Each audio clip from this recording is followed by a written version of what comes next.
Hello, and welcome to The Fool and the Philosopher. The Philosopher and the Fool. Because if your sweater wears through, much like life, it may still warm you, but without the elbows, your arms would fall off. Just your forearms. The rest of the arms still there. I mean, you won't have hands, which are arguably one of the most useful part of the arm. So, kayfabe, eh? Yeah? K-fab? Kayfabe, yeah. I think. Yeah. Felt like you're doing... I don't know. It felt like you're doing kayfabe there, but maybe you weren't. You mean like pretending to be weird or something? Yeah, but you might just be weird. I mean, you just called for help, so who can say for certain? Let's just try to fill airspace. So we used to do, back in the OG days, as they say, Yeah. when we did the Wall Washington podcast recorded just on my phone. Yeah. Or not phone, iPod. Yeah. We would do kayfabe, like have a guy phone in like an old man, Yeah. so he could talk about his favorite book, which was Wheel of Time or something. And Yeah. I'm just thinking, it's such a weird thing, and I only know of like 2 podcasts that ever did that. Yeah. There's probably more, but it's just such a weird thing, especially when like you don't have any faces put to it. Because like the one I knew about. The guy's like, oh, I have to go to the bathroom now. And he'd get up and leave, and like the other guys are sitting there. Then one of them would get a phone call, and he'd pick up, and they'd record it so he could hear over the phone. And the guy would like go on some rant with a false voice. And it's like, oh, what a weird phone call. And then the guy comes back and is like, oh man, really had to use the bathroom. And then he'd sit back down, and another one would get up, like, oh, I have to go to the bathroom, go off. Whereas the other one is just like, oh yes, and my Chinese roommate here wants to talk with you. Or, oh yeah, I got Warwick Davis here in my sink. Yeah, well, I think I tried to do... Yeah, I think I tried to do that on our first podcast, and I was shot down. I seem to remember that. I could be wrong. But I was a grumpier, less joy-filled person at that time. Fortunately, we don't need to do that anymore, because we can get special guests in, like Romney. Yeah. In fact, he's here now. Hello. I'm your special guest again. How did you get into the studio, Romney? Oh, well, I just noticed that you forgot to lock the window, so I just crawled in. I used the drain pipe to sliver up there, because I'm really narrow. And then they kind of oozed under the windowsill. So I'm here to review the Wheel of Time. Before that, I have some interesting thoughts on philosophy, given last podcast. So what's your thought of 3-dimensional bread in a quilt of salami? Well, you know what? When you put it that way, it makes a lot of sense. Before I thought Cameron was wrong, but now he's a genius. Okay. Yeah, I think I have to agree with Romney's point there, that I am a genius. I can see where he's coming from. However, I do have some counterpoints. Actually, I do. So I was watching a Veritasium video, and he basically went into a new idea or a new way to look at Schrodinger's cat, which is Schrodinger saying that quantum theory is nonsense. But another way to look at it is that because all particles are intertwined, at any point along any dimension you can split the universe for what the random event was. And so all of reality is a wavelength. So, like, the reality where the cat died is one part of the wavelength. So, all of reality, like, imagine, like, a flat plane, right? And if you have a single point on it bent, like, you know those, like, trampoline diagrams where you show, like, the sun is, like, this thing? Yeah. So, when you look at a quantum particle is, like, a cup of liquid, imagine, like, in this thing. But then when you measure it, it becomes a solid point. And so, it's only one point. So, it collapses. The waveform collapses. But if you don't measure it, it's still there. It just has a probability of where it is. Yeah. So, if you don't look at your life, like if there was no observers in reality, if there was no one watching the play, every possible future would be happening at once in like an extra dimension, sort of like undulating liquidy soup. And Yeah, and then the bread, you dip it in. And You seem a little off today, Romney. I feel like you should be calling that bullshit and that Cameron's wrong. well, I would if he wasn't so smart, but this is just brilliant. 10 out of 10 idea. But Veritasium's with me, and he's very smart. And so you can look at like every possible universe as just one state. So you could look at yourself as a series of possibilities over like like it's the one way to look at it is the multiverse theory. At every instant, like infinite universes are splitting off. But I prefer to look at it as if every instant the shape of everything is changing. So it's the universe is a quantum probability, and all of them are happening. Yes, and we are just one slice of that, which is what I've talked about before. Or a point, even not even a slice of a point. But that's only if we're measured. And so the other thing he talked about was that quantum entanglement happens because if like a bouncy ball, if you throw a bouncy ball at another bouncy ball, you can calculate what one of the bouncy balls was doing if you know what the other bouncy ball was doing, right? Because they hit each other and then they bounce. So quantum entanglement is just two bouncy balls hit each other and you measure one bouncy ball. And you're like, hey, this is deflected by 6 degrees, which means this thing hit it this hard. That's all quantum entanglement is. Which means that anytime a particle interacts with another particle, it becomes entangled. But every particle is interacting with every other particle all the time. So I think you should be able to derive the entire universe from anything. And there is something called the principle of explosion, which is a mathematical principle, and I have no idea what it's about. But it sounds like that's what it would be about. So I've got mathematicians behind me as well. Well, there I'm going to have to disagree with you because I took physics and You're wrong. you're wrong. Yeah, I said it twice. Right. So a Wheel of Time, though, you're... Oh, yes. So the wind rose and stuff, and it was blowing around, and then there was like a tower, and these people went away, and then there was fighting, and then the wind blew, and a dragon, and yeah, it was great. It was a great book, yeah. Oh, thank you for your review of Wheel of Time. Yeah, do you mind if I just slip under the door? Yeah, you can just let yourself out. I like to rub myself underneath the crack before I go. Just kind of. I guess a little weird, bit of but yeah, you can do that. I'm collecting mold spores. All right, yeah. Thanks for being a guest. Because I gotta eat somehow, I'm a student. Yeah, I can see that. I've been there. All right, I'm just gonna move out towards the door now. Okay. All right, so thank you for dropping by, Romney. I know it's a long distance for you to come here, so. Oh, that's a surprise guest. Yeah, it's good for him to drop by occasionally. Mm-hmm. So, got anything else to talk about? So kayfabe originates from wrestling, right? Yeah. And it's the whole idea of like this wrestler's going to beat this wrestler, and there's like they have their feuds and then they fight, and They're pretending that it's all real. Yeah. Instead of staged. Yeah. How they hit each other quite hard. Yeah, wrestlers do get injured, but it's not. But they have like a goal. They have a goal basically for the script. Yeah, it's and, choreographed. Yeah. And so they're also like they know when to roll with the punches and everything. But it is like even if you know someone's going to like choke slam you on the ground, so like they don't actually like choke you and still hitting the ground. Yeah. You're gonna get a little bruised. Mm-hmm. And apparently actually I just learned about recently, a friend was telling me that wrestlers have an issue, a lot of them, with addiction to painkiller medication. Oh. And wrestlers actually have really short lifespans compared to other professions. Because is this even like the fake wrestlers or? Yeah, no, this is the ones he was talking about. Okay. Because there's like the MMA, which I have no idea what that's. Yeah, but like the WWE, like they have a lot of issues with drugs and especially addiction to painkilling medication and dying young and getting really injured. So they are, I guess if you do so many stunts, even if they're all like, you're going to make some mistakes and it's going to hurt a little bit, and that adds up if you're doing it every day or multiple times a day. And the lifestyle, I don't know how, like, it depends what you're doing, I guess, but if you're... Well, if you listen to some people's lifestyles, like especially, I mean, dying young, like was it in the 80s? Was that when the big cocaine craze was going on? Or that was? But like, I was listening to a guy interviewing a comedian, and he's saying like sometimes instead of like getting paid in money, they would like literally get paid in like cocaine and drugs. Wow. And they were happy for that because it means they didn't have to go and buy it.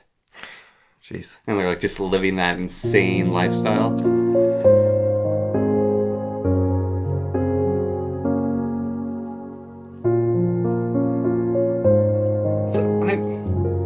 It's also a weird one.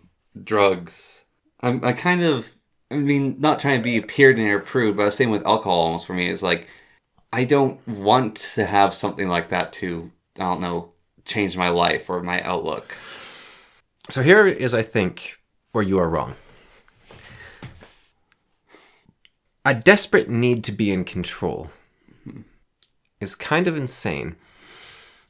It's not a desperate need to be in control. It's, I don't feel like I need those things. Like, my life already has enough going for it. I don't need the extra stuff in it. Who you are, who you think you are, is wrong. For everything you do changes who you are. If you decide not to eat, you will change. You'll become angry, you will wither, and you will die. And if you choose to do cocaine, you will become energetic, and your nose will bleed, and your septum will wear away. But they're all still you. But let's say you get an ear piercing. Are you, without the ear piercing, you with an ear piercing without the piercing? Or are you always you? Or are you without the ear piercing and then you with the ear piercing? Were you someone who always had an ear piercing, you just didn't have it yet? Or did you get the ear piercing later? I think you got the ear piercing later. I'd say. So, but that's not really what you're talking about. You're talking about you don't need that. Yeah. But you don't need that. So what's your question?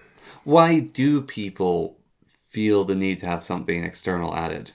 Well, Like then, a drug. Like, I mean, I guess it can be kind of the similar of like, why do I want to eat that piece of chocolate cake? Like, I don't need that chocolate cake. I can eat a normal, good amount of protein, vegetables, iron, that sort of thing. But that chocolate cake will be something different. Like, I don't know, a lot of times, like, people make the joke, like, oh, food's my addiction. And I actually look at it that way. It's like, instead of, like, drinking alcohol and getting hangover from that, it's like, okay, I can, like, eat this thing that I shouldn't, and then I will feel pain for it later. Or it's like, oh, there's this new thing in the store, like, at the bakery, and I've never had one of those before. I want to try that. Well, because I've never had that. that's exactly it. Life is experience, and drugs are a different form of experience. It's like, why ride on a roller coaster? Why play a video game? It's for the experience. And if you enjoy the experience, you'll want to repeat it. And there's a lot of different experiences from different kinds of drugs, of course. And yeah, just if you want the experience. I mean, I'm also not 25, so I shouldn't really be doing drugs. Anyways, But once you turn 25, I'm going to be doing all of them. doing all the drugs. I've heard that LSD can completely change the way you think about the world permanently and irrevocably. Which I would, from the sounds of it, I would agree with, but I don't think it's the only way to do that. I think mathematics could also take you there. Do math, kids. A better job. Or even just logic. Like if you read Gödel your Bach, that will restructure the way you see reality. Or if you... Well, I wonder about this restructuring of reality, because you talk to someone who's been on like a meditation retreat or something, or they've done some sort of... They've been to Burning Man. Yeah, been to Burning Man. It's like, it's a life-changing experience, and I want to be a fairy now who lives a part of society and very open. And then they go back to the way they were. Yeah, I think people are fairly robust, fairly stable. We're like Weeble Wobbles. We're like, well, the ground tastes great, but I'm back up. Ooh, let me taste that ground. Woo, woo, woo. And so what? They just want to keep getting boxed? So Yeah, they but the can problem go back is, down? if you keep hitting the ground, then you like dent the ground, and then you have to get punched harder to hit the ground. And then eventually you get punched and you just spin in a full... But you hope one day to turn upside down and be buried. But yeah, no, enlightenment is temporary. Something is forever. Buddha? Jesus? Jesus is forever. Abandoned Buddhism, join Christianity. Buddha can bring you to enlightenment. Jesus can save you. Jesus can save your soul! Who's better? Yeah. Did I tell you? I told you about it. I don't know if I talked about it on the podcast, but I found this Instagram full of like Jesus images. Yeah. Where they're Jesus memes. yes. And they're great. It's like, Jesus will be there for you. So and so won't. It's like, when this happened, that was Jesus. When it's just, or it'll be like, you know, Jesus is like the bridge or somewhere, or like, or it'll be like, I'm always there for you, Jesus. Well, I'm just thinking about now, that Vine where it's like Jesus take the wheel, or when the guy like takes his hand away from the wheel of that song, and then like a guy dressed up as Jesus reaches in through the car window and grabs the wheel and starts driving the car for him. It's no. I mean, I'm not to diss Christianity in any way, and I think it's a fine thing to believe in, but when people have coincidences of good things that happen to them and like attribute it to God, I mean, why can't you say, oh, it's because I did that and it's not God? Like, I would like to think God. Well, it's because it's very simple, right? The Bible tells you that God is real, and God Wrote the Bible. wrote the Bible, so he wouldn't let it have any falsehoods in it. Mm-hmm.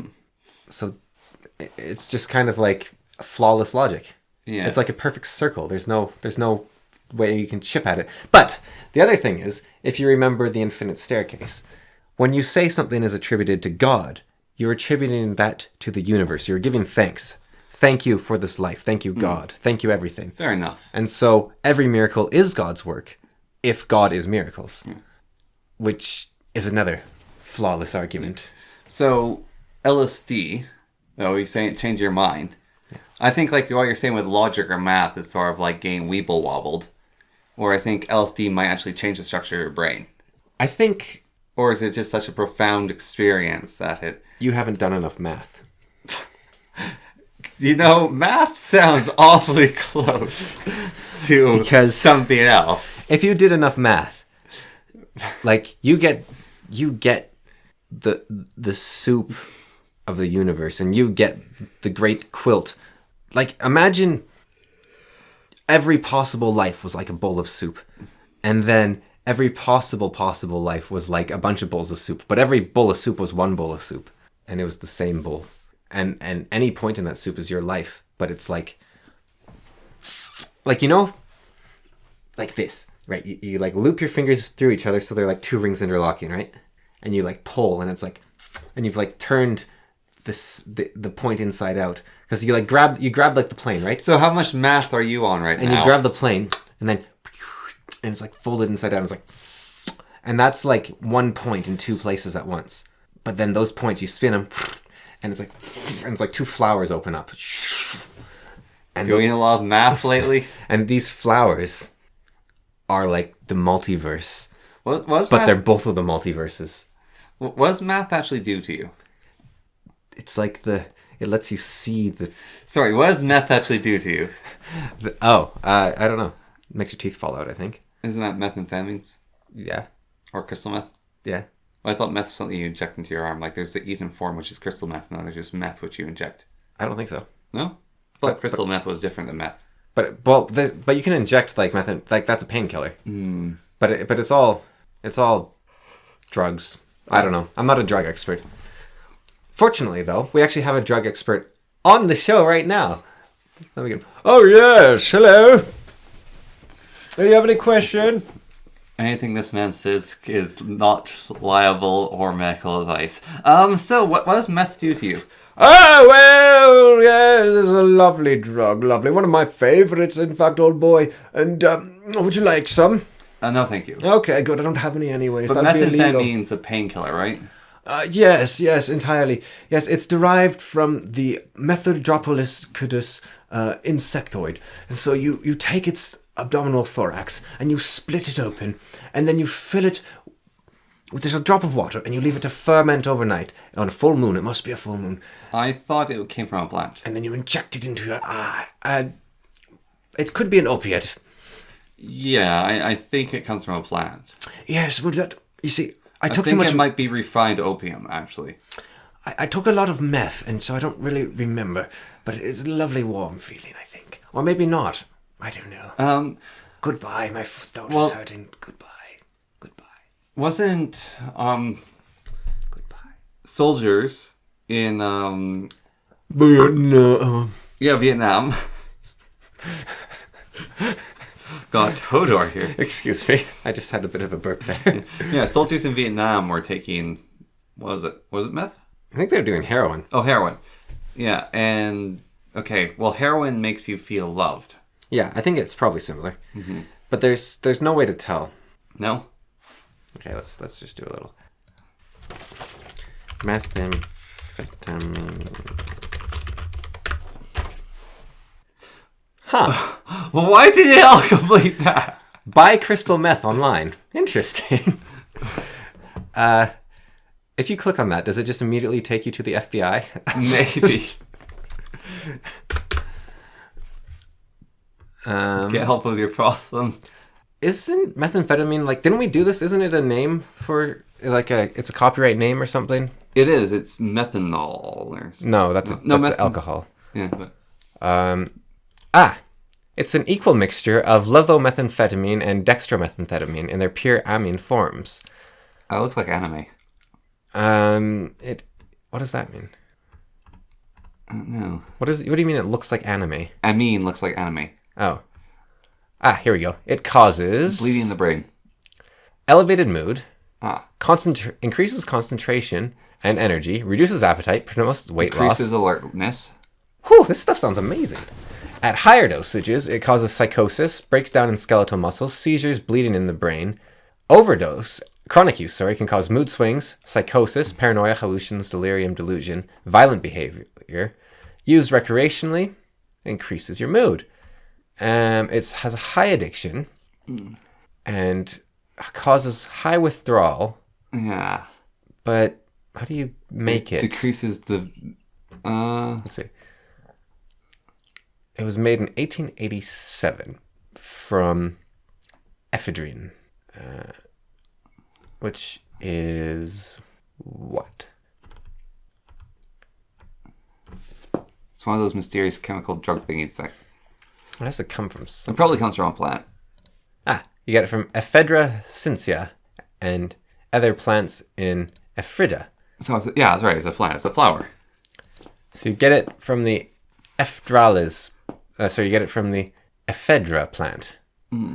Right. So we can cut all that out. Ephedra comes from the Ephedra plant, I guess. Yeah. And you can buy crystal meth online, apparently, if you just type in where to buy crystal meth. I don't know if that works. Probably not. I mean, drugs are kind of weird because most are derived from plants. Joint fir, Birmingham tea, joint pine. Right? Yeah, most drugs do come from plants, yeah. And they make your brain feel things that are already there, right? Most of the time. Like, they just cause chemicals to be released. As opposed to... Or they inhibit them. But I'm saying, like, it's... some drugs come in and give extra chemicals to you. Right. And then, so, like, I don't remember which drug it is, but it, like, you take it and it might actually be heroin. It, like, throws extra lovey chemicals into your love receptors. Yeah. Whereas other drugs hit your inhibitor and say, yeah, I'm going to turn you off for a bit, and then your body, like, throws a bunch of that stuff out. That's like antidepressants do. Yeah. And then there's other drugs which go, okay, we need to produce tons of this stuff in you. And that, like, can burn out your synapses and stuff. Yeah. I think, like... But most drugs, I'm pretty certain, affect you just by opening up your intake and closing down your inhibitors. I don't know about that. I thought they mostly introduced, but I don't know anything about that, really. So, I haven't heard anything, so I'll take your word.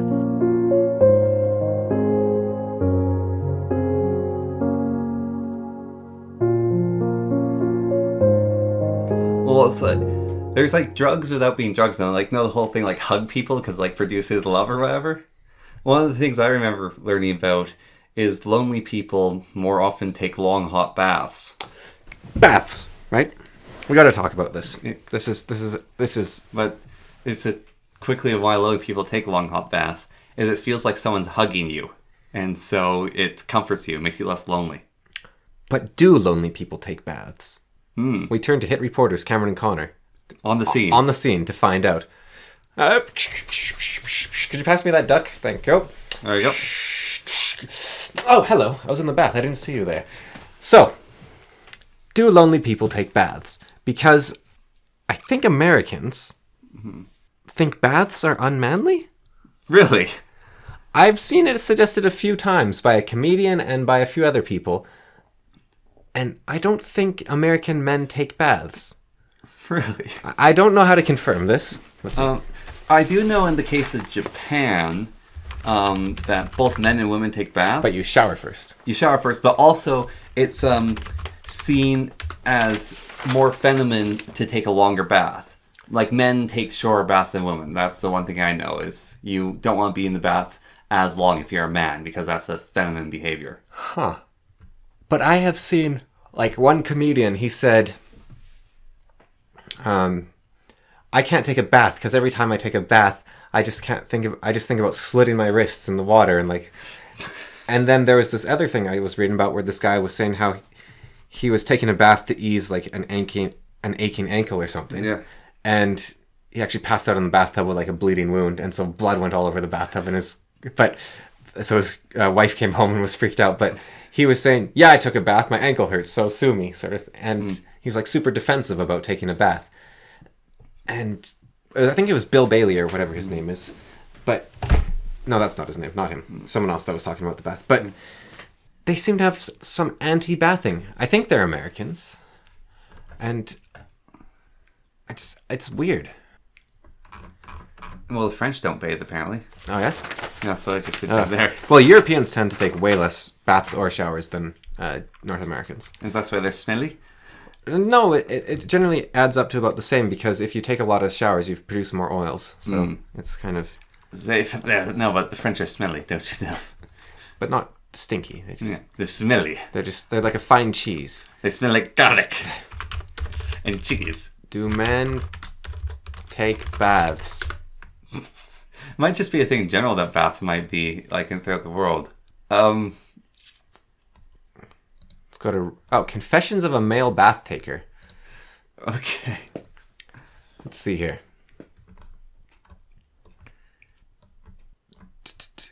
Guy goes out on dates, but he wishes he was in the bathtub instead. He's a cat person. He takes several baths. I assure you, they're totally masculine affairs. I don't use scented candles and read from the notebook. Sometimes I lie there and listen to football, or think about boobs, or rebuild the engine of a Mustang. In a bath. That sounds horrible. He needs to be manly. Well, I mean, he is a cat lover, so, like, I don't know. Is he a real man? I don't think so. Can a man love a cat? He used to watch Jefferson reruns in TV in the bathtub. He uses bath bombs. What a sissy. He uses bath bombs. Okay, now that's one step too far. Yeah. A man can take a bath. But if the moment you're adding bubbles, you're out. 2 bath bombs, 4 foams, a bath lotion, 3 different bubble baths, a bath powder. Some sort of psycho. Not a real man. Alright, I mean, this is just one guy's opinion piece. Let's see what Reddit... He pays his bills while taking a bath, but he doesn't call his parents while in a bath because you shouldn't be naked while talking to your mom. And then he asked a Target employee, which of these bathroom trash bins would support the weight of a 13-inch laptop? I like to watch Hulu in the tub. Okay, I'm moving on from this though. And he never uses the bath to get clean. Wait, he just does it for joy? Well, okay, never mind. What a wimp. Okay. But seriously, like, who cares? Let's see. I'm too tall for a bath. People think it's gross because you get really dirty when you go in the bathtub. But, like, okay, here's the thing. What's the surface area of your body compared to the volume of all the water in the bathtub? Yeah, like there's amount of diffusion. Yeah. When you dry off, it's the towel getting dirtier as well. But it's probably better to just like, wait, what the?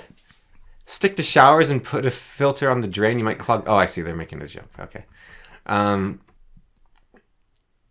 bathtub's too small. Shower's more efficient. Takes too long.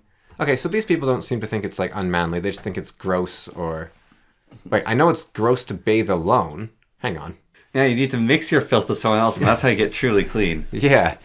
You swim in your own dirt. It takes too long. It takes too long to fill the tub. Too tall. I don't want to stew in my own filth. That's why you take a shower and then you take a bath. So it's like, I think it's just I think there's like just some men... So I think it's actually like a minority of men that are just stuck in this bubble where they think that baths are unmanly. So I don't think it's actually a large group of people. So those men out there, you are alone. Like, no one else thinks like you. You are alone. And if you're so alone, why not take a bath? That way you can feel like someone's hugging you at least. Yeah. What just happened? We turn into a self-help thing again. We keep doing that. Did we? Yeah. All right. Well, we should turn it back into art credits. Right. Okay. What Okay. do you want to criticize? Well, not criticize. So you can draw a person, right? Sort of like Sure. You know the figure of a person. Like you can draw a stick man. Yes. Okay. So you can draw like the outline of a person with like mittens for hands, and Maybe. Roughly I mean they blobbish. look like a fat goblin. Yeah. But why are like ears, noses, hands, and feet so hard to draw? Well, And lips. it's the same reason flowers are easy to draw. Okay. Because you have no idea what a flower looks like. So I just draw something that I But- think looks like a flower? Faces, especially. People can tell other people apart. You can't tell other monkeys apart. Yeah. You can tell other people apart. Very good at fine detail on faces. If something's wrong with the face, you can tell, because we know what a face looks like. Yeah. And hands, man, those things are complicated. So that's just hard to draw, I think, on hands. But I've never had much of an issue with hands, honestly. I have hands when you attach it to something. Or have to have them holding something. But I think basically it's a combination of hard to draw. You don't look at it that often, but you know what it looks like. Yeah. Like ears, I mean, they're just kind of, they're all different and they all look like weird lumps on the side. Yeah. But I think that's the combination. Lips are really hard to draw as well. Yeah, well, I think that's like, I think lips also come down to... Lips actually are pretty simple, but they have a different shading to the rest of the face. I think the most important thing about lips is you have to figure out what size they are, and they are a size. Like you want like the center of the eyes down, and then that's about a lips width. But people keep moving their mouths, so it's hard Yeah. because you make them wider and narrower. But yeah, just I mean, I mean, this might just make me sound emo, but like I'm far more comfortable drawing a skull than a face. Like, Yeah, but- I think a skull is far easier to draw because you don't have the nose. You got. I mean, maybe so I don't know what skulls look like. you don't know what a skull looks like. So It's easy. I like draw a mushroom with holes in it. Yeah, that's my theory, anyways. I'm not a Pretty good theory. yeah. So now I want to. Oh, you're right. That is a hideous. Face. But look at that. Actually, your skull looks like a mushroom. Yeah, that's what I say. That's what I say. Like I've drawn mushrooms for ages. I mean, skulls for ages, and when I think back on them, they all look like mushrooms. Yeah, but you can just be like, oh yeah, well you fold that back and that's the side of the skull and it's fine. But your human actually might be slightly better in a way because it's got some shape to it and stuff. But Yeah. well, I think if you drew the teeth individually, that might help for one thing. But also like yeah, you don't know what a skull looks like. So you're like, yeah, that's a fine skull. It looks like a skull. That's what a skull looks like. That's like So I think to improve your human face, you can do what you did with the skull and simplify. Just like two big round eyes, a big round face. well, that's what the person below is. Well, that's a bit much, maybe. But, like, somewhere in between. Although that's not bad, you know? Besides, their head looks like a butt. And their arms look like flying squirrel wings or something. But, yeah, the rough idea. If you Let's just stick with stickmen. simplify and conquer.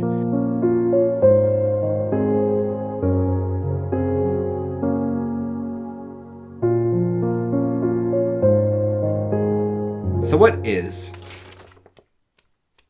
your favorite TV show? Favorite TV show? Oh my. Favorite TV show.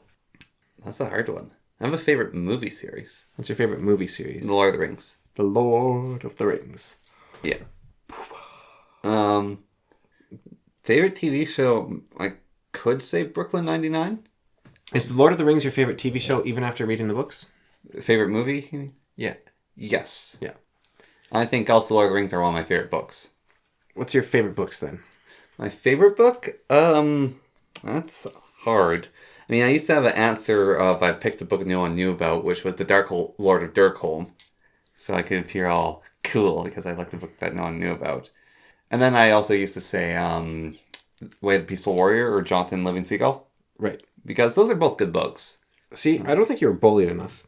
Because now this is important. Because you think being different is cool, but it's not. And that's the lesson bullies are trying to teach. Because if you're different, you're a stranger and you bring disease. Favorite book? You're diseased. What book has I read the most? I really like Artemis Fowl, but I have a lot of problems with it. It's a weird one. I think Artemis Fowl I like the first book a lot. is retroactively terrible. Yeah. Just from seeing the trailer of the new movie. I really do like the first 2 books of Artemis Fowl. Those are by far my favorite in the series. Yeah, when he's evil. Yeah, basically. I really like Malazan. I don't know, that might be Stockholm Syndrome. Well, do you like Wheel of Time? That might be Stockholm Syndrome too. No, I really liked Wheel of Time.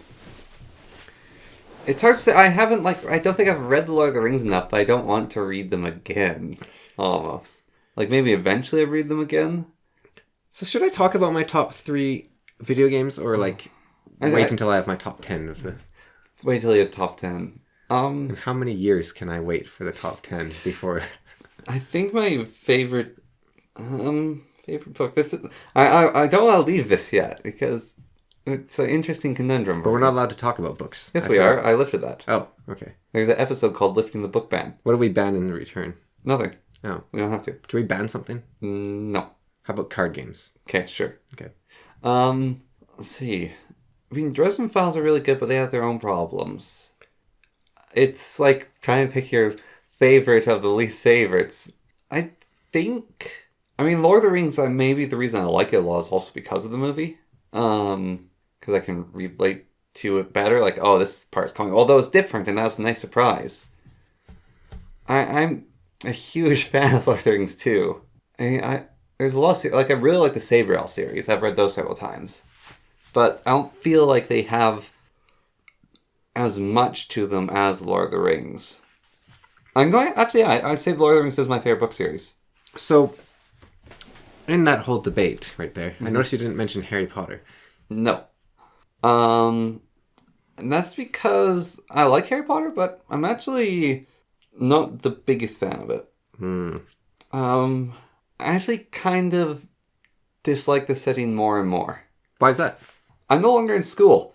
And I mean, I can look back at school in fondness, but also, like, I'm at a point in my life where I'm not going to be doing school anymore of that level of high school. And it was like, sort of, when I was younger, like, reading Archie comics and Harry Potter a bit, it was like imagining, like, school to come. Harry Potter has some really cool things to it, but I don't know, it's weird. Like, I like Harry Potter, but I'm also not a fan of it. I think you're what's going on here is the same thing with me and Here's My Magic 3. Your memories of it, because it's so far away. That's true. I haven't read it in a really long time. Because it's not very school-focused. No, it isn't. I admit to that, and that's one of the things that's good about it. It's kid-focused, and then kids growing up slowly. It's not even kid-focused, I think. Like the first book is more like a fairy tale. Yeah. Which I think fairy tales are for people of all ages. Yeah. And then later on, I don't think Harry Potter was made to target an audience besides maybe her daughter. Like, I like the mystery of book 1. Yeah. Because it's something new. The mystery and wonder. More. Actually, that's better. The wonder of book 1. Yeah. The wonder of book 1. The mystery of book 2. Yeah. Because it's Chamber of Secrets. There's some murder mystery stuff going on. Book 3 is about what? It's about the Prisoner of Azkaban. Okay. Prisoner of Azkaban, I am kind of indifferent to. It's like one of the most blurry ones in my memory. They go back in time and save Buckbeak. Yeah. Nothing really happens in the series. Quite a bit happens. Nothing really happens as far as I'm concerned. Harry Potter blows up his aunt. He gets kicked out of Hogwarts. They don't even kill Voldemort in that one. No, but his greatest servant returns to him. Who? Wormtongue? Wormtail, yeah. Okay. Wormtail. Yeah. Yeah. Or his old servant. Anyways, not his greatest servant. Yeah. His greatest servant's in book 4. Goblet of Fire. Book 4 is a Goblet of Fire. That's when he comes back to life and things go to shit. Yeah. Bad stuff starts happening, like a lot of bad stuff, book 4. Book 5 is Order of the Phoenix, right? Yep. Yeah, book 5, don't really remember all that much. There's like the Order of Phoenix, some secret hideout that people live in, which is Sirius Black's house. Old house. Yeah. And they're like living in his house and it's all dusty and dark and there's shadows everywhere. Yeah. And he's got some weird stuff in there. Yeah. Book 6 is the Half-Blood Prince. Yeah. Yeah. And I really like the Half-Blood Prince. That's one of the ones I remember the most. See, Prisoner of Azkaban, I remember for a title, had the werewolf on it. It's a creepy werewolf. Or a creepy black dog, anyways. Yeah, it's not a werewolf. Yeah, and I found the dog always looked kind of gross because it's like slothering and kind of jellified looking in my memory. It looks like a pile of gravy. Like its drool looks like gravy to me in my memory. I never liked that. Then book 7 was like the final conflict, and it happened. So it sounds like you don't remember the great parts more than, yeah. Mm-hmm. So clearly the only solution here is to reread it. Do I want to, though? I mean, maybe I should give it a reread. I mean, I really like funny books. Like, it's a weird, because they're pinning down favorite books, like there's aspects I like about a lot of different books. Like Terry Pratchett, like his books will always hold a place in my heart as being like some of the best books I've ever read. Because they are so funny. And same with Ed Greenwood is? Not Ed Greenwood, no. The Thief books. The depressing Thief books. Liza Locklemore? Yeah, Liza Locklemore are really funny. The Edge Chronicles are cool. Like, they're so cool. And I really like them for that. Like, the Edge Chronicles, I think, is some of the best world building of any series. Like, you can say, oh, this person has some cool world building. But the Edge Chronicles is, like, people, when they have cool world building, you can still feel our reality in that book. The Edge Chronicles isn't Earth in any way. What about, like, Sanderson's books? Like, any of those in your top books? Like Stormlight Archives or Mistborn or Elantris? Sanderson has some of my favorite characters. Warbringer. I think. And he has some of my favorite alternate physics. Or whatever. Like, he's very cool ideas. And he has some of my favorite fight scenes in books. And he has some of my favorite characters. Like, when it's that character's chapter, it's like, oh, this is great. Like, I love his characters. He really knows how to make a leader and make someone who's oppressed who then fights back up again. Like, he knows how to write people. Lord of the Rings. Okay, Lord of the Rings is my favorite tale. It like the story, like how it's woven together. Yeah. Because it's not someone coming, like, it's not someone coming to the power. It's someone doing a task that they have to do, right? Like the hobbits aren't like Frodo's not the chosen one. He's doing what he has to do, and I like him a lot better in the books than in the movie. Like, in the books, Frodo actually isn't some pathetic, like, whining guy. He's like, come along, Sam, my lad. Yeah. And I'm like... He's a middle-aged adventurer. Yeah, it's like, we have to keep our spirits up, and... He's like Tarzan's father or something. Yeah. I don't know, it's like... And then... Or no, Jane's father. That would be more like... And then the story, like, with Aragorn, like, how he, like, comes out of nowhere and saves everyone, and, like, the epic scales of what's going on in the world. Yeah. And, like, the whole book, like, the book's split in half. It's not, like, interweaving. It's actually, like, split in half of... This is everything that happened here. And then, boom, splits in half, and it goes back to the other group and what they're doing, instead of, like, interweaving it. And I thought that was a really cool way of doing things. Whoa. We're just looking at Reddit's top fantasy books of 2019. Mm-hmm. Which was... And Stormlight Archives is at the top. Yeah. And it's gone up 3 positions. Yeah. And what do you think of Stormlight? Stormlight... I mean, I've only read it once, and my friends... really, really like it, and they've read it multiple times. I think the way I see Stormlight is how you see Harry Potter. I'm like, yeah, it's cool, but like, yeah. That's how I kind of see Brandon Sanderson's books, actually. Yeah, no, I get that. I get that. I think if I reread them, they'd become a lot better. Yeah. But I just don't have a desire to reread them. Brandon Sanderson's books are, when I'm reading them, I can't stop reading them. It's like, it's not like, what's his name? The writer of the Dresden Files? Yeah. Where you're reading his books, and his books are easy to read. Yeah. Like, you can just read his books. Like, you pick up his book, it's like, oh my, I just read a bunch of that. Yeah. That was so easy. It's like, you know those really good poops? Maybe a bad analogy. Can we use a different analogy? I can't think of one. Okay, so there's this... No, okay. No, you're not allowed to continue. I'm talking now. It's my turn. Sanderson No, like diarrhea. Connor, listen to me. This is important. I'm reading a book right now by Scott Adams, and he makes a very important point. Yeah. The person who is constantly doing toilet humor is associated with the toilet and all of its contents. Okay. You do, and so when people see you, it's like they're seeing A toilet. a toilet. Okay. You don't want that. Right. Okay. And also, whatever it takes to shut you up. It's like biking then. Okay. All right. So like Harry Dresden Yeah. is like going downhill. Yeah. It's easy. You can do it. Brandon Sanderson is like flat ground. There's actually even points where it's uphill. Yeah. But at the end of it, not even at the end, like along the way, basically. Beautiful scenery or something? Yeah, every single part of it's awesome. Yeah. Like, you're biking along, it's a good bike ride. There's like that, you know that cool breeze that sort of like blows across the path? Like, it's not behind you, but it's not with you. Yeah. It's like broadcast and it's cooling you off. And the sun's warm enough to keep you going. Or maybe it's a bit cloudy out and it's warm. And like, there is some ups and downs in like the Sanderson book, but it is just an awesome day. You're full of energy. Like, you had a really good sleep beforehand. And you just want to keep going with it. Like, you just keep going. Like, you can't stop, basically. And you just have to keep going. Whereas, like, the Lord of the Rings, going with the bike analogy, is, like, you're going through the forest, and, like, there is, like, this trail, and it's, like, that nice pack, like, that nice packed dirt? Like, the whole path is like that for the Lord of the Rings. And you're, like, going along bends through trees and, like, bunching over things. And then you stop for a while and you, like, go to an old abandoned log cabin and then you can keep going. And then there's a cave and you get off and you explore the cave. That's, like, Lord of the Rings. Like, you're going through the forest and at points you, like, come to a cliff and it's just epic scenery out from the cliff. And it's an adventure, like the Lord of the Rings. I don't think The Lord of the Rings is like that for me. Because it's such a popular story. And I've read it twice and I've watched the movies kind of several times. But not really. And like, I've played the games and I know the lore and I read the wikis, and it's more like this well documented. It's like, I don't know. It's like Well, when did you reread the books?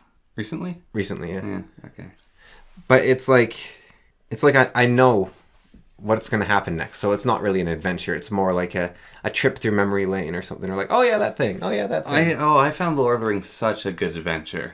Like, even though I'd watched the movies far too many times, like, it was just such a great adventure. It's like when I played Baldur's Gate. I'm like, okay, now I'll go here, now I'll go here. Oh, I'm going to click on that stump here and get this. I don't Lord of the care. Rings was, like, I don't know, like, you know the, like, picture of, like, a starry-eyed child, like, just smiling with, like something's happening. Like, that was Lord of the Rings for me. I don't know. For a book like that, for me, I think that would be like the Dresden Files for me. And, Like, going through the woods like that?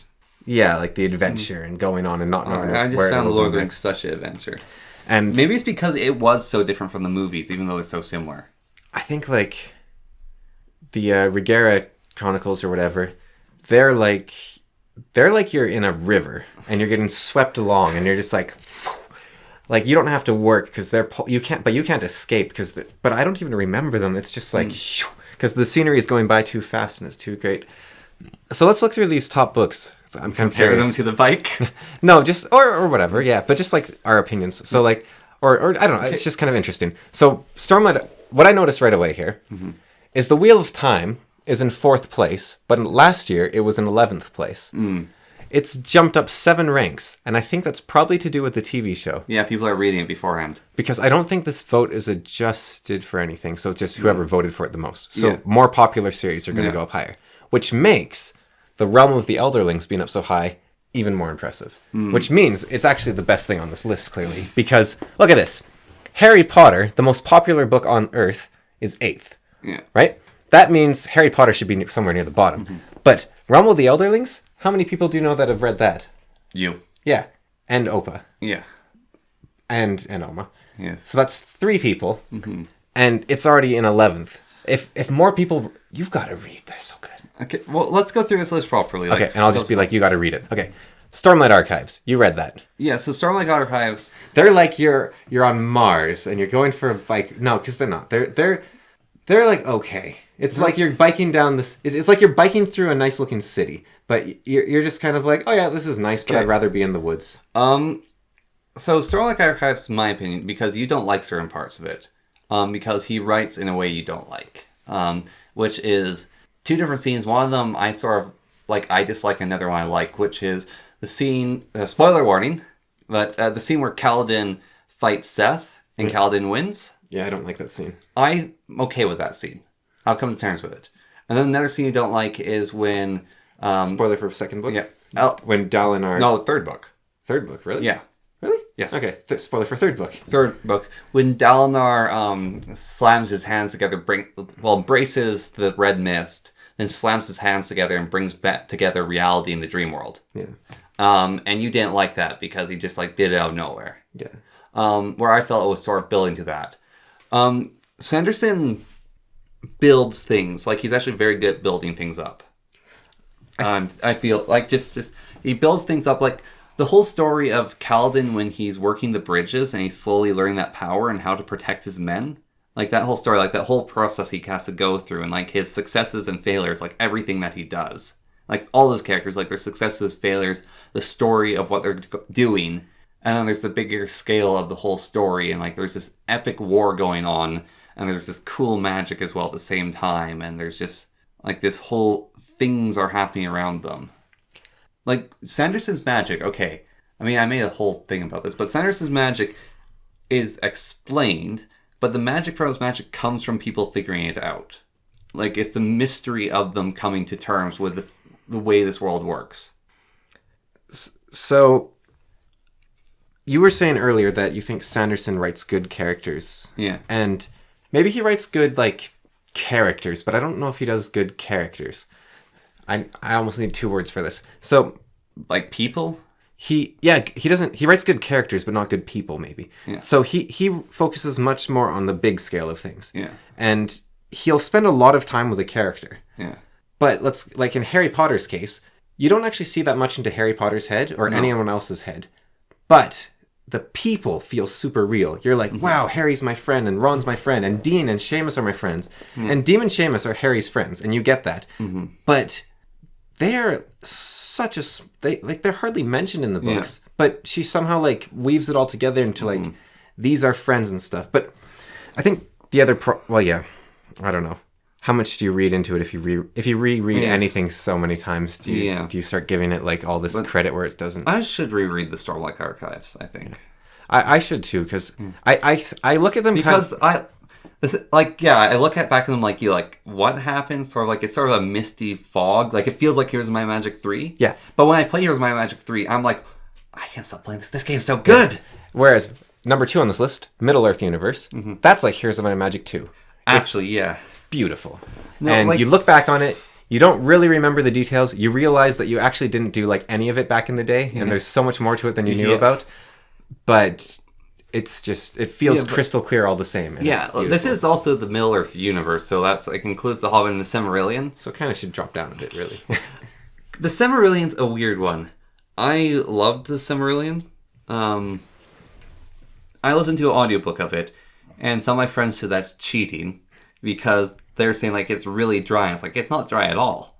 You just have to be playing Subnautica while you listen to it. No, I wasn't. I would sit. I'd go for walks and listen to it, or just sit on in a chair and listen to it. What? It's just how you felt necessary to say how you were sitting. I would just sit and listen to it. No, I would sit in a chair. Well, I'd say I'd also sit on hillsides, but that's a part of going for a walk. And I will sit and listen to it in a chair. Anyways, it was like listening to one of a mutual teacher's lectures, Falkenberg. It was like listening to his lectures, sort of, on his, in his classroom. Yeah, sure. It was like learning history or listening to what's that podcast? You know what? That history teacher you're talking about, sitting in his classroom on a rainy day by the window is the most comfortable feeling in the world. Yeah. It's cozy, and you're it's what sitting in a cabin by the fire is supposed to feel like. Yeah. He's just talking and you're not really listening, and you're just sitting there. He should do online lectures, and you can it could be rainy days with Teacher Man. All right, Song of Ice and Fire. So these are books that they're kind of sharp in my mind, right? But not they're it's the sharp of iron, not steel, where it's dull to look at, but it's no, the sharp of like a razor. They're dull to look at, but it is sharp. But like I remember them kind of like this gray, like those were solid. I like those quite a bit, but I don't remember them. I think the book's popular because the first few TV shows were really good and made people read them. And when people read something, they like it. Because if you can put the effort into reading several books, you're probably going to like them. I think the book started getting popular. It would have been like 2011 or so. I guess that's when the TV series started. Yeah. So that makes sense. Like I remember our dad reading them on the beach beforehand, and I looked at the title and I thought the titles were really boring because it's like some artistic medieval wolf and some crown. I thought he has got a Game of Thrones. I guess. Okay, I couldn't read the title, so I just look at the cover art, and I thought the cover art was dull. Storm of Crows, Dance of Dragons. They're all very like solid fantasy names. Solid fantasy names. Yeah. I think these covers are what they do for like adult fantasy. Yeah. Harry Potter had a rerun where they had these really plain covers, which totally ruined like the warm like pull up a chair sort of feel of Harry Potter. The first book cover of Harry Potter is one of my favorite book covers of all time. Like the train, the red train, and he's like, Dumbledore on the back. Yeah, and he's like, oh, like Harry's all like, like I love that cover. It's magical to me. It's like Discworld's old covers. I like the the chaos. It feels like a red brick stove. Yeah, exactly. Okay, after that we've got The Wheel of Time, which I really want to reread, but it's been a while. It's actually a sharp drop, like Song of Ice and Fire, and then boom, down to Wheel of Time. Wheel of Time. And it's keeps on spinning. There's no beginning. Go on. Oh, you finish? No, I'm done. But yeah, The Wheel of Time. Yeah, sure. The Wheel of Time is a really cool story, actually. Because you go to, I know people think there's like this classic archetype of beating the Dark Lord. I actually don't think that thing exists. Like, each story is almost a different take. But like, you go to Delcora's quest, Dark Lord, right? And like, the anger and what, like, 1,000 years is a blink of an eye to his anger and spite or something.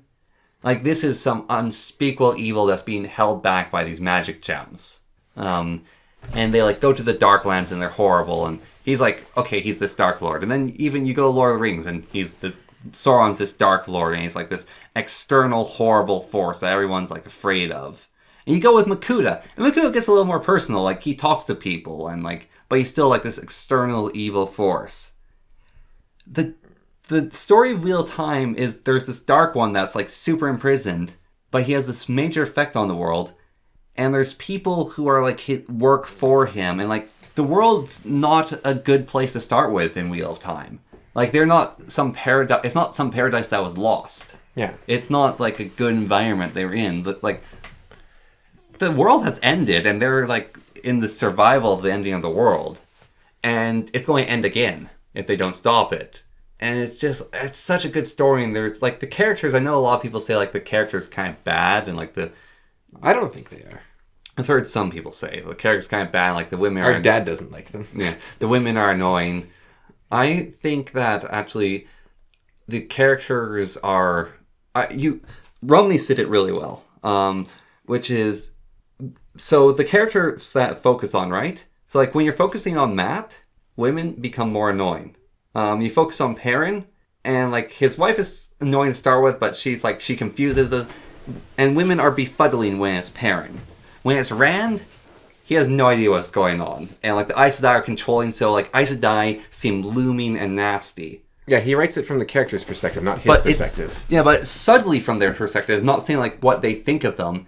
It's like their actions are, he writes their actions perceived from the character's perception. So like Nynaeve, when Egwene's acting around her, like Egwene around Nynaeve seems a bit like an upstart, but respects her. Where Egwene acting around Rand is like, it's his little sister. And she thinks she's wearing the boots now, and she's all big girl, but she's still just his little sister. Yeah. Yeah, and so you can sort of see characters like that. Like, with Matt, he's actually kind of terrified of women. When I read The Wheel of Time, I never thought of the characters as being stereotypical or all one way. Yeah. I thought of it as the characters we see are this way. Yeah. It doesn't mean anything about the world. Mm-hmm. Because he writes each character as an individual. Yeah. And they all feel unique. And a lot of the characters you also have the view from like 5 characters that are really important in the series are all from the same village. They all have the same upbringing. Wheel of Time's kind of like too long to really hold the whole series in your head at once, though. Yeah. Like, unless you're like Daniel Green and you've reread it so many times. Or I Just Remember series. And I mean, it's probably his fault that like it's gone up 7 places, really, because that is a ridiculous jump for 1 year. Yeah. Like, most of these things are holding pretty steady. Yeah. Another one that jumped way up is The Broken Earth, which I haven't read. No. I've heard about it. All right, so next is Mistborn, Brandon Sanderson. I don't think we have to go through like the whole list. I want to. There's just like, it's 100 books. Well, we're going to go through the top 20. Okay, but there's like a lot of stuff in here I want to like point out. Okay. So I don't know if you want to do it now or after or during. Well, we can do Because there's like stuff that has come to me, right? Yeah. So can I just like point that, or do you want to just go down first? I'm going to go down a bit first. Okay. So less analytics though, because I'm less in Mistborn. I like it's. I think I don't remember it. Mistborn is like Brandon Sanderson learned to write almost. It's kind of cool. Kingkiller Chronicles, very well written. Yeah. And the mystery is amazing. Like when I first read it, this is a book I reread while reading it to look for the secrets, because the theories on. Reading the book is only half the fun. The other half is the speculation. Slow Regard Some Things might be my favorite book, actually. If book as a book was written. Yeah. If book 3 never comes out, I think that'll be better almost, because the speculation is so fun and like the mystery is so cool. And maybe he realizes that and is terrified to actually release the book. Okay, First Law. I don't know what that is. First Law is about like this sort of psychopath dude, as far as I understand, who like goes around torturing people. Okay. And it sounds really cool. I don't really know what it's about. This is one of the few books actually in the top 20 I haven't read, is the First Law series. But so my thought on, right? You're looking for a bunch of new series and you keep going for like random garbage that like just pops up on your Audible feed. When you haven't read A Song of Ice and Fire, I don't really want to read it. You haven't read First Law. You haven't read Return of the Elderlings. Realm of the Elderlings.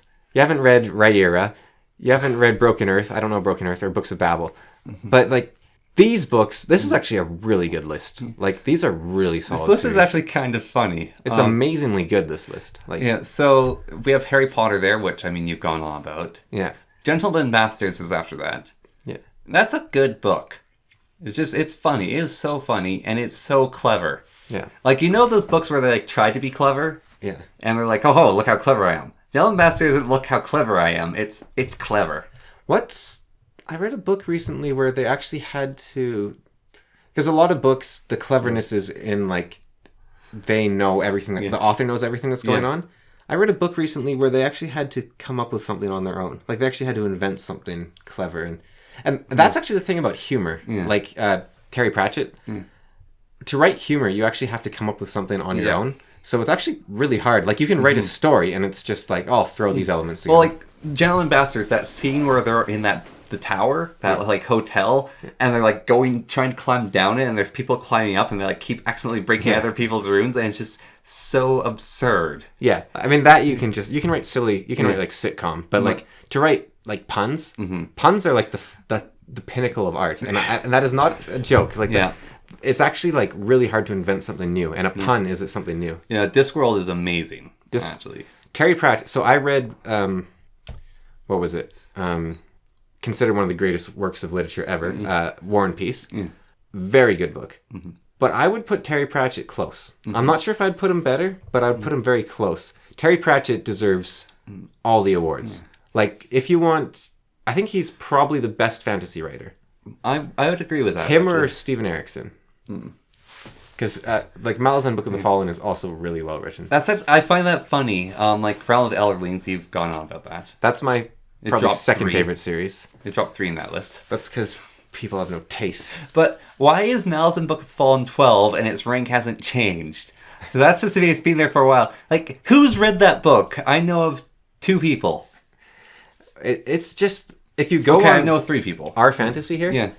Whenever someone asks for a new book, they're like, hey, can I have a book that's like got a bit of funny and a bit of military? Can I have a book with a cool magic system? Is there a book with like... I want a fantasy book. I want a dark fantasy. I want... Whenever someone asks for any recommendation, people say Malazan Book of the Fallen. I know, but it is such an investment in some ways. But is it? Because you could be reading 9 books of Malice and Book of the Fallen, or 9 inferior books. Yeah. Like, there's no investment. It took me 4 years or more to get through Malice and Book of the Fallen. But Wheel of Time's longer. Yeah. But it took me a while to get through it. And it's a bewildering series. Yeah, but it is...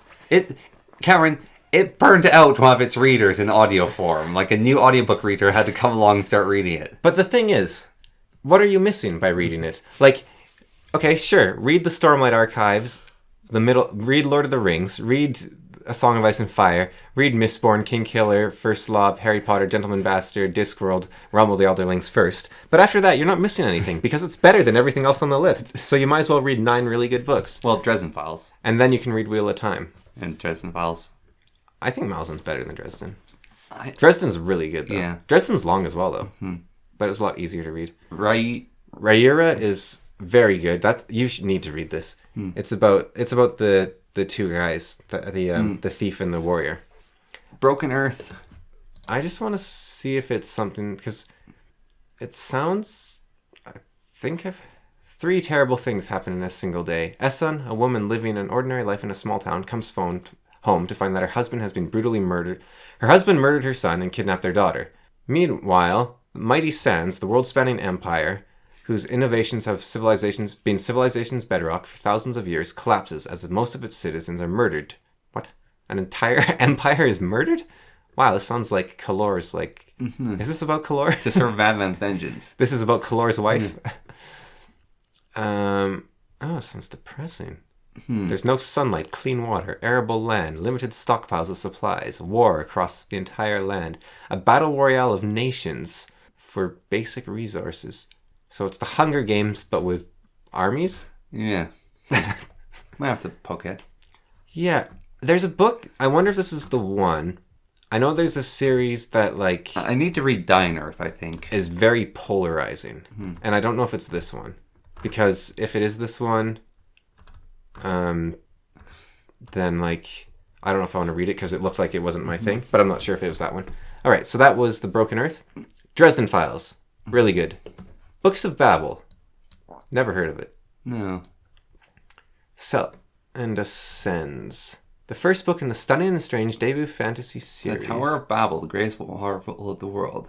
It's a world of genius. Soon after arriving for his honeymoon at the tower, the mild-mannered headmaster of a small village school, Thomas Senlin, gets separated from his wife, Maria, in the overwhelming swarm of tourist residents. See, this sounds like something Garth Nix would write. Yeah.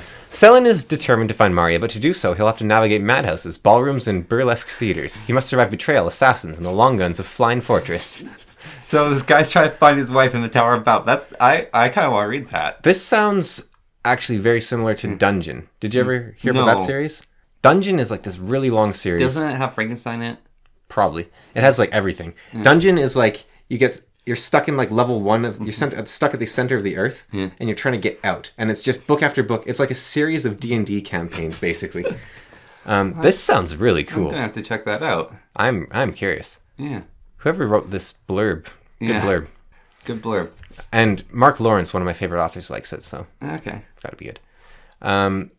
Dune, that was Frank Herbert's Dune.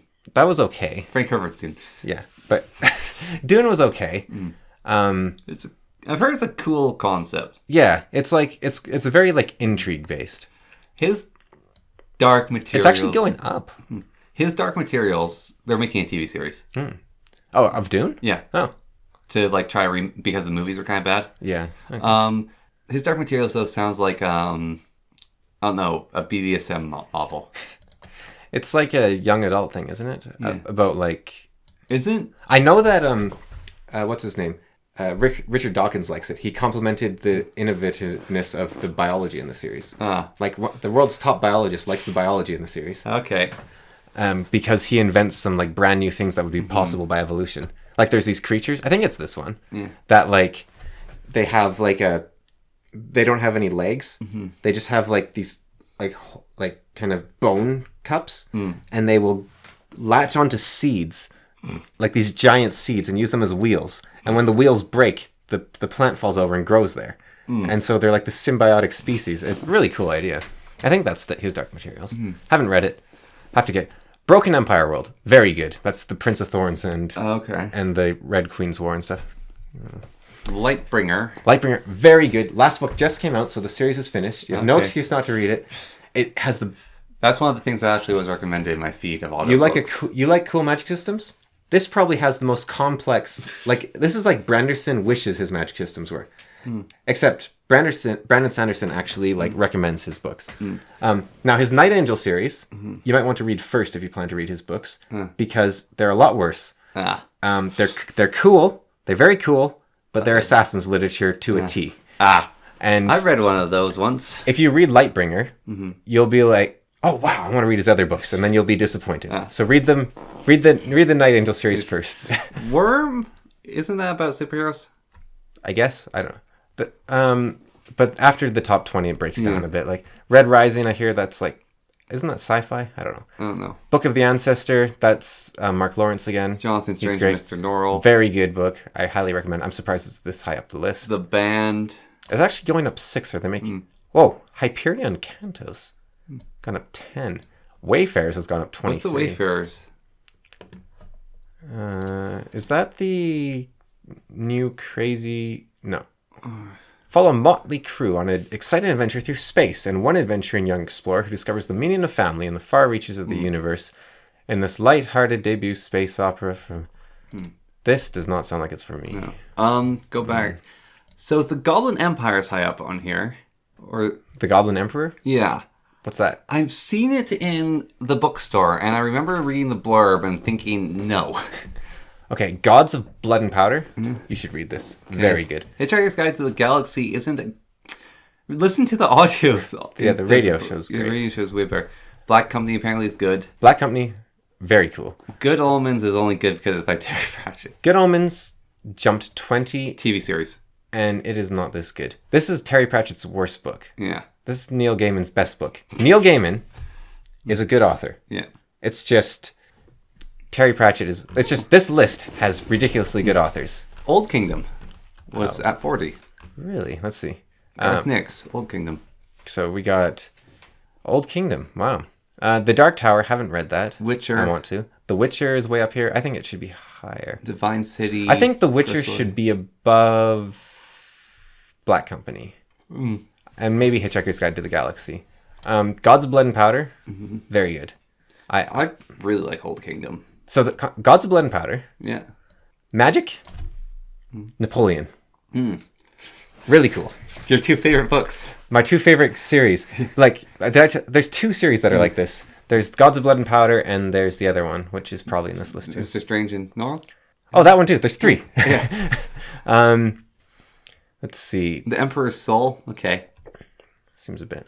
Oh, that's kind of fun, I guess. Yeah. Oh, we got a Guy Gabriel Kay book up here. That's Where's 3 Hearts and 3 Lions? American Gods. Where is Fafnir and the Grey Mouser? Yeah, 3 Hearts, 3 Lions. Let's see. Let's go down. Codex Alera. Have you read those? That's with the dragon boats, right? No, this is Pokemon plus Oh, Romance. no, I haven't read that then. That's Dresden Files guy. Very good. Let's see. Chronicles of Amber, really?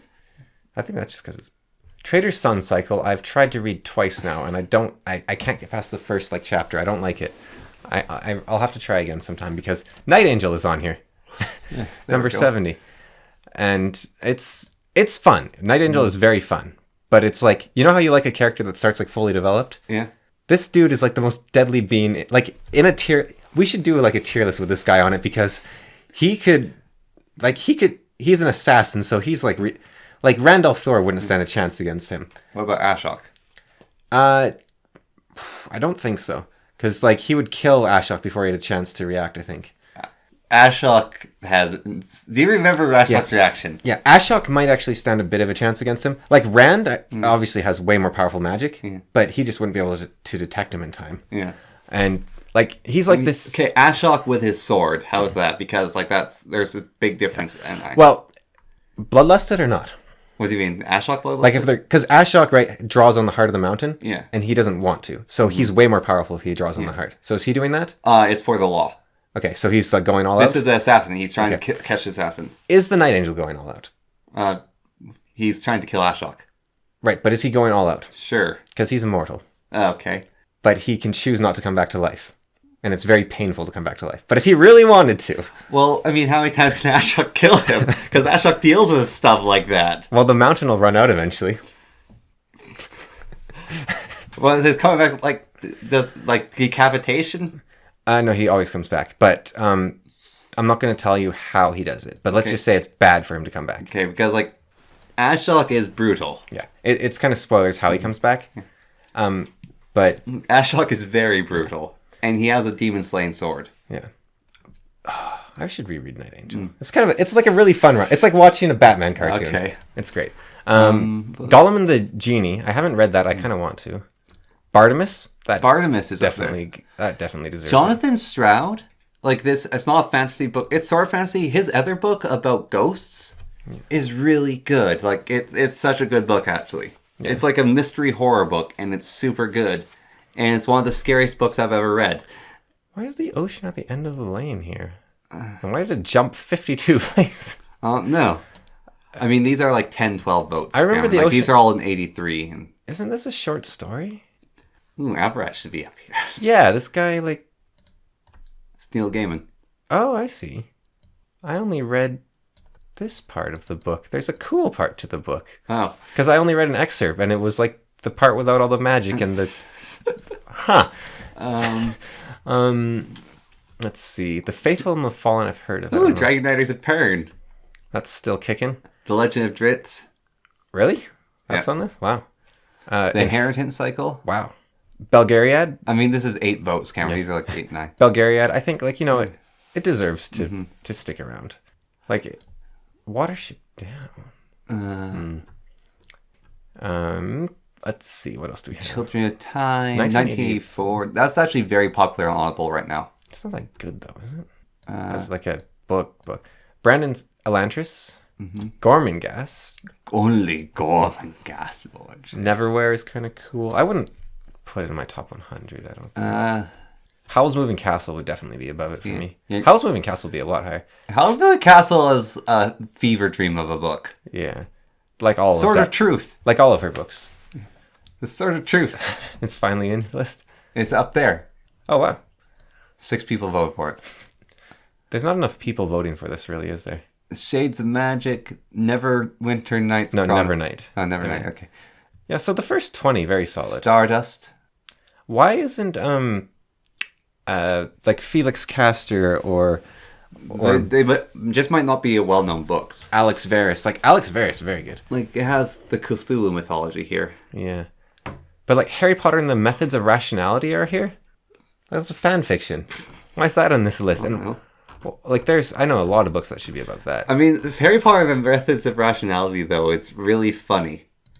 And it's not that the book itself is funny, it's people writing about it, which is funny. Why not The Sword in the Storm? Like, this book is... Look at that. Look at this great book. This is, like, about, like, the British/Scottish before the Romans came. And, like, it's got artwork by the guy that did the Lord of the Rings artwork. Like, it's got it all. It's got the best artist. It's got a really solid story. It's about this guy that goes and he works for the Romans. It's like a classic story. Like, this hero of the people goes to the Romans and learns their ways so he can come back to his homeland to defend it from the Romans. It's great. And it's called The Sword in the Storm. That's the main character's name. That's the best name. The Sword in the Storm. There's a lot of books out there, He kills a bear when he's a kid. He wrestles it to death. It's like his story about Hercules. Scottish Hercules. The hair on his chest is so thick it can be woven into rope. Yeah. And Fafnir and the Grey Mouser, they're not even in this list. They're some of my favorite books. But top 20, very solid. Yeah. Which are the ones that are going to get voted on more, I guess. Yeah. Well, that was why books are banned. Yeah, because I just like books. And Connor likes books a little bit too. But I got to read that, what is it? Let me... Babel? The Tower of Babel, yeah. Oh yeah, what's the Goblin Emperor? I wanted to see. Yeah, the Goblin Emperor. Exile when his father is killed in an accident. Court of politics. Lots of assassins. So it's like the life of a Skaven. Yeah. Sounds okay. But like that Tower of Babel, especially with that high of a rating, that's a problem. Is I want to read the last book of the Lightbringers. I want to read The Wheel of Time again. There's a lot of books I want to read. I don't have enough money. I can't afford books. And I was really hoping for Christmas I'd get like a book certificate, but that's fine because I've got this tutoring thing, and I'm going to spend all the tutoring on books. Enough about your boring life. My boring. I'm reading books, Connor. That is what is pure. That is like, you know. Yes. Anyways, nerd, I think that's where we're going to end it for today. Well, all right then. Huh. And with that, well, wait. We gotta like, you know, we let them in. We gotta let them out. We gotta. Thank you for joining. Well, you joined us. Now leave.